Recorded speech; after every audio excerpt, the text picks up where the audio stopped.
Sean todos bienvenidos a este nuevo video en el que estamos repasando el libro escrito por Elena G. de White titulado El deseado de todas las gentes. Capítulo 6. Su estrella hemos visto. Este capítulo está basado en Mateo 2. Y como fue nacido Jesús en Judea en días del rey Herodes, he aquí unos magos vinieron del oriente a Jerusalén diciendo: ¿Dónde está el rey de los judíos que ha nacido? Porque su estrella hemos visto en el oriente y venimos a adorarle. Los magos del oriente eran filósofos, pertenecían a la clase numerosa e influyente que incluía hombres de noble alcurnia y poseía gran parte de las riquezas y del saber de su nación. Entre ellos habían muchos que explotaban la credulidad del pueblo. Otros eran hombres rectos que estudiaban las manifestaciones de la providencia en la naturaleza y eran honrados por su integridad y sabiduría. De este carácter eran los magos que vinieron a Jesús. La luz de Dios está siempre resplandeciendo aún en medio de las tinieblas del paganismo. Mientras estos magos estudiaban los cielos tachonados de estrellas y trataban de escudriñar el oculto misterio de sus brillantes derroteros, contemplaban la gloria del Creador. Buscando un conocimiento más claro, se dirigieron a las escrituras hebreas. En su propia tierra se conservaban escritos proféticos que predecían la llegada de un maestro divino. Balaam era uno de esos magos, aunque fuera en un tiempo profeta de Dios. Por el Espíritu Santo había predicho la prosperidad de Israel y la aparición del Mesías, y sus profecías se habían transmitido por la tradición de siglo en siglo. Pero en el Antiguo Testamento, el advenimiento del Salvador se revelaba más claramente. Con gozo supieron los magos que su venida se acercaba y que todo el mundo iba a quedar lleno del conocimiento de la gloria de Jesús. Los magos habían visto una luz misteriosa en los cielos en la noche en que la gloria de Dios inundó las colinas de Belén. Al desvanecerse la luz, apareció una estrella luminosa que permaneció en los cielos. No era una estrella fija ni un planeta.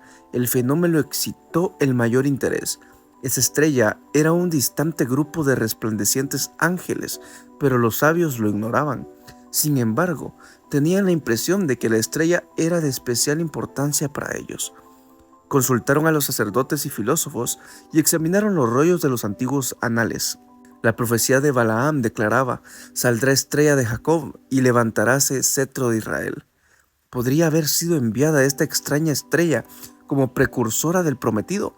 Los magos habían recibido con gratitud la luz de la verdad enviada por el cielo. Ahora esa luz se derramaba sobre ellos, eran rayos más brillantes. En sueños recibieron la indicación de ir en busca del príncipe recién nacido.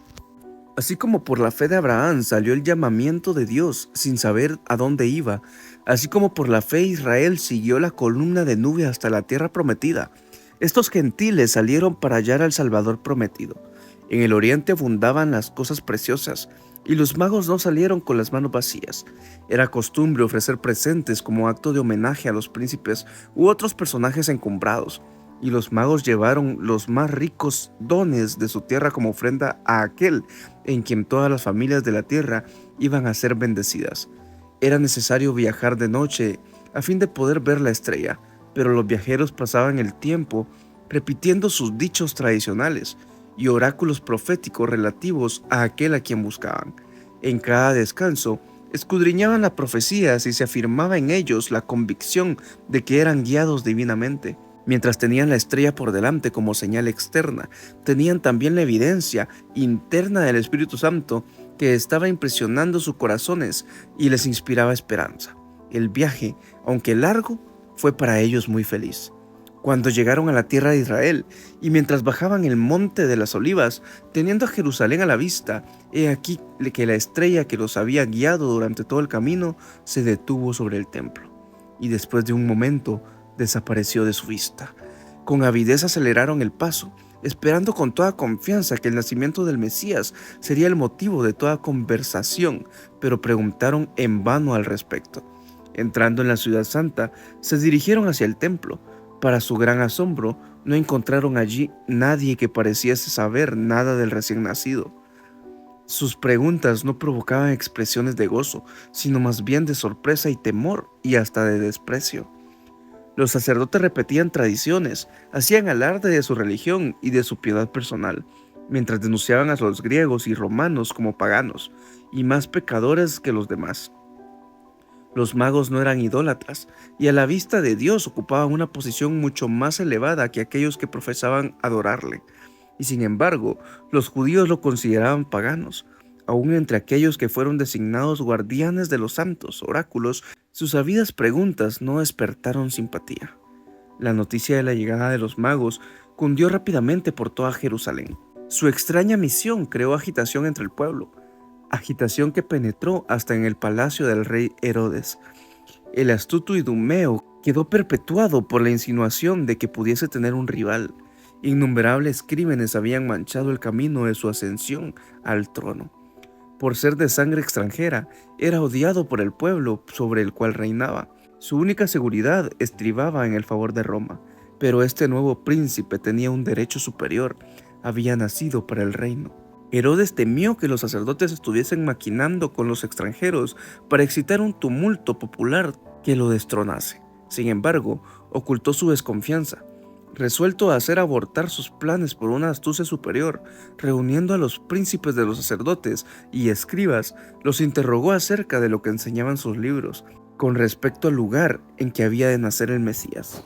Esta investigación del que usurpara el trono, hecha a petición de unos extranjeros, hirió el orgullo de los maestros judíos. La indiferencia con que se refirieron a los rollos de la profecía airó el celoso tirano. Pensó que estaban tratando de ocultarle su conocimiento del asunto. Con una autoridad que no se atrevían a despreciar, les ordenó que escudriñasen atentamente y le declarasen el lugar donde debía nacer el rey que esperaban.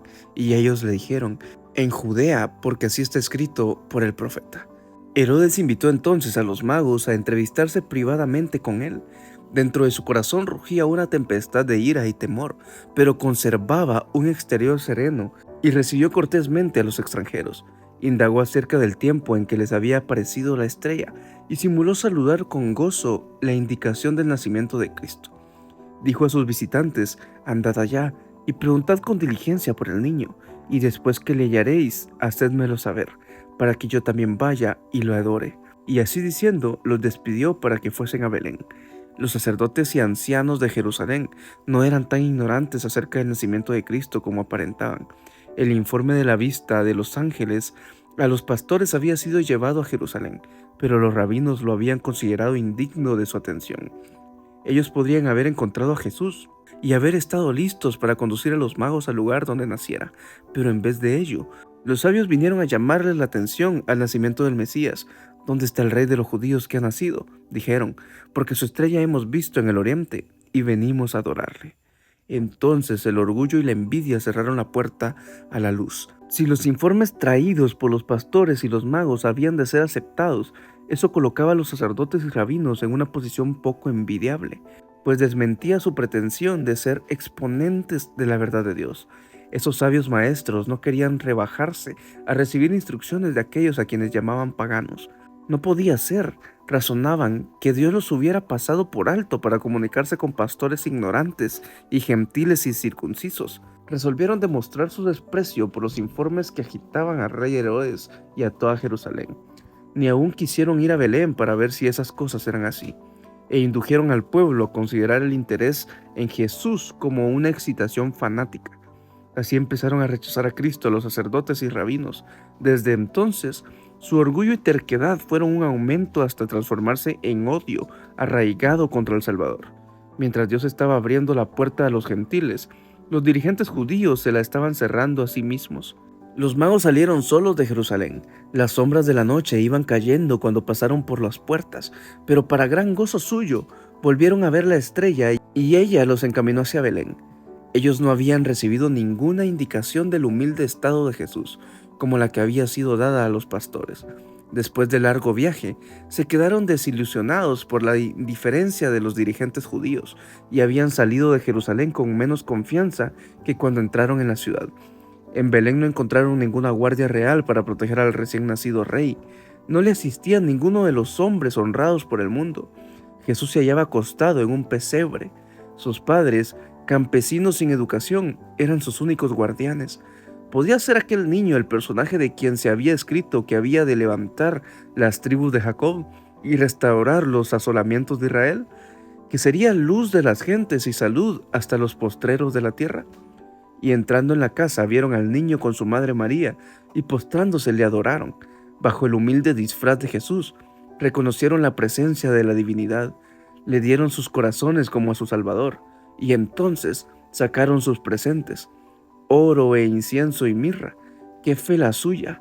Podría haberse dicho que los magos del Oriente, como se dijo más tarde del centurión romano, ni aún en Israel he hallado fe tanta. Los magos no habían comprendido el designio de Herodes hacia Jesús. Cuando el objetivo de su viaje fue logrado, se prepararon para volver a Jerusalén y se proponían darle cuenta de su éxito. Pero en un sueño recibieron una orden divina de no comunicarse más con él. Evitando pasar por Jerusalén, comprendieron el viaje de regreso a su país por otro camino.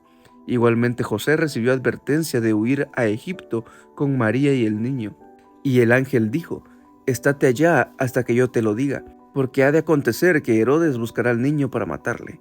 José obedeció sin adilación, emprendiendo viaje de noche para mayor seguridad. Mediante los magos, Dios había llamado la atención de la nación judía al nacimiento de su hijo. Sus investigaciones en Jerusalén, el interés popular que excitaron y aún los celos de Herodes, cosas que trajeron la atención de los sacerdotes y rabinos, dirigieron los espíritus de las profecías concernientes al Mesías y al gran acontecimiento que acababa de suceder. Satanás estaba resuelto a privar el mundo de la luz divina y empleó su mayor astucia para destruir al Salvador. Pero aquel que nunca dormita ni duerme, velaba sobre su amado Hijo, aquel que había hecho descender maná del cielo para Israel y había alimentado a Elías en tiempo de hambre, proveyó en una tierra pagana un refugio para María y el niño Jesús. Y mediante los regalos de los magos de un país pagano, el Señor suministró los medios para el viaje a Egipto y la estada en esa tierra extraña. Los magos habían estado entre los primeros en dar la bienvenida al Redentor. Su presente fue el primero depositado en sus pies, y mediante este presente, qué privilegio de servir tuvieron. Dios se deleita en honrar la ofrenda del corazón que ama, dándole al mayor eficacia en su servicio. Si hemos dado nuestro corazón a Jesús, le traeremos también nuestros donativos, nuestro oro y plata, nuestras posesiones terrenales más preciosas, nuestros dones mentales y espirituales más elevados serán dedicados libremente a aquel que nos amó y se dio a sí mismo por nosotros. Herodes esperaba impacientemente en Jerusalén el regreso de los magos. A medida que transcurría el tiempo y ellos no aparecían, se despertaron sus sospechas. La poca voluntad de los rabinos para señalar el lugar del nacimiento del Mesías parecía indicar que se habían dado cuenta de su designio y que los magos le evitaban a propósito. Este pensamiento le enfureció. La astucia había fracasado, pero le quedaba el recurso de la fuerza. Iba a hacer un escarmiento en este niño rey. Aquellos altivos judíos verían lo que podían esperar de sus tentativos de poner un monarca en el trono. Envió inmediatamente soldados a Belén con órdenes de matar a todos los niños menores de 2 años. Los tranquilos hogares de la ciudad de David presenciaron aquellas escenas de horror que 6 siglos antes habían sido presentadas al profeta. Voz fue oída en Ramá, grande de lamentación, lloro y gemido. Raquel que llora a sus hijos y no quiso ser consolada porque perecieron. Los judíos habían traído esta calamidad sobre sí mismos. Si hubiesen andado con fidelidad y humildad delante de Dios, de alguna manera señalada, Él habría hecho inofensiva para ellos la ira del rey. Pero se habían separado de Dios por sus pecados y habían rechazado al Espíritu Santo, que era su único escudo. No habían estudiado las Escrituras con el deseo de conformarse a la voluntad de Dios. Habían buscado profecías que pudiesen interpretarse de manera que los exaltaran y demostraran que Dios despreciaba a todas las demás naciones. Se jactaban orgullosamente de que el Mesías había de venir como rey para vencer a sus enemigos y hollar a los paganos en su ira. Así habían excitado el odio entre sus gobernantes, y por su falsa presentación de la misión de Cristo, Satanás se había propuesto lograr la destrucción del Salvador, pero en vez de ello, esto se volvió sobre sus cabezas.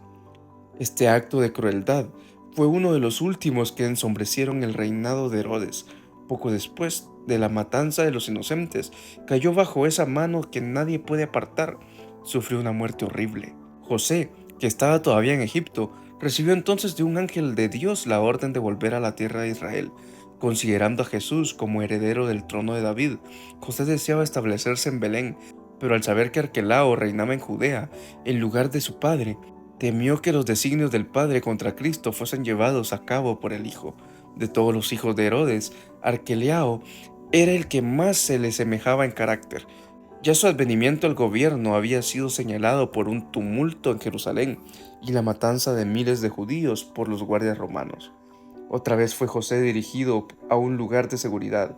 Volvió a Nazaret, donde antes habitara, y allí, durante casi 30 años, habitó Jesús, para que se cumpliese lo que fue dicho por los profetas que había de ser llamado Nazareno. Galilea se hallaba bajo el dominio de un hijo de Herodes, pero tenía mayor proporción de habitantes extranjeros de Judea. Por eso había menos interés en los asuntos relacionados, especialmente con los judíos, y los derechos reales de Jesús propenderían mucho menos a excitar los celos de los gobernantes. Tal fue la recepción del Salvador cuando vino a la tierra. Parecía no haber lugar de descanso o de seguridad para el niño redentor. Dios no podía confiar su amado Hijo a los hombres, ni aun mientras llevaba a cabo su obra a favor de la salvación de ellos. Comisionó a los ángeles para que acompañasen a Jesús y le protegieran hasta que cumpliese su misión en la tierra y muriera a manos de aquellos a quienes había venido a salvar.